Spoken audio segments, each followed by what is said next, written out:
గెలుపు ఎట్లా ఉండబోతుంది నవీన్ యాదవ్ది? నామినేషన్ ఎలా ఉందో గెలుపు కూడా అలాగే ఉండబోతున్నది. ఈరోజు చాలా ఏళ్ల తర్వాత జూబ్లీహిల్స్ కాన్స్టిట్యున్సీలో కాంగ్రెస్ బలం ఏందో చూపించుకోవడానికి కార్యకర్తలు నాయకులు అందరూ కూడా ఉత్సాహంగా ఉన్నారు.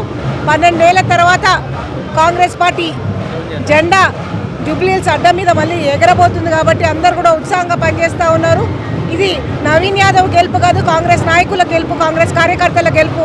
కాంగ్రెస్ నాయకులది ఎలక్షన్ లెక్క ప్రతి ఒక్కరు కూడా ముందుకొచ్చి స్వచ్ఛందంగా పనిచేస్తూ ఉన్నారు కాబట్టి వాళ్ళందరికీ కూడా నేను ఒకటే తెలియజేస్తున్నాను, రాబోయే కాలంలో ఈ భారీ ఎత్తున నవీన్ యాదవ్ని కాంగ్రెస్ అభ్యర్థిని గెలిపించుకొని రేవంత్ రెడ్డి గారి పాలన ప్రజల అందరికీ వరకు చేరువేస్తేనే అప్పుడే పీజీఆర్ గారి ఆత్మ శాంతిస్తుందని. ఎందుకంటే ఈ జూబ్లీహిల్స్ కాన్స్టిట్యున్సీలో ఎన్ని స్లమ్స్ ఉన్నాయో అన్నీ కూడా పీజీఆర్ నెలకొల్పించిన బస్తీలు కాబట్టి ప్రతి ఒక్క దానికి కూడా సంక్షేమం 12 ఏళ్ల నుంచి ఆగిపోయింది.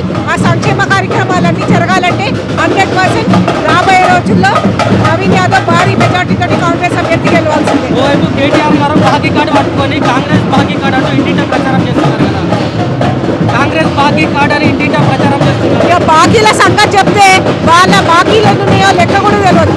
10 ఏళ్లలో వాళ్ళ నోటికి వచ్చినాయి అన్నీ చెప్పిను కానీ చేసింది శూన్యం. అదే కాంగ్రెస్ పార్టీ మాటలలో కన్నా చేతలలో ఎక్కువ చూపిస్తుంది.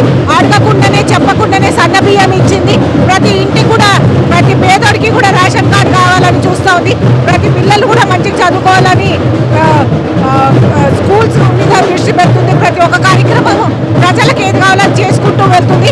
బాకీల సంగతి చెప్తే పెద్ద బాకీదారుడు ఎవరో ప్రజలకు తెలుసు కాబట్టి రాబోయే రోజుల్లో బుద్ధి చెప్తారు.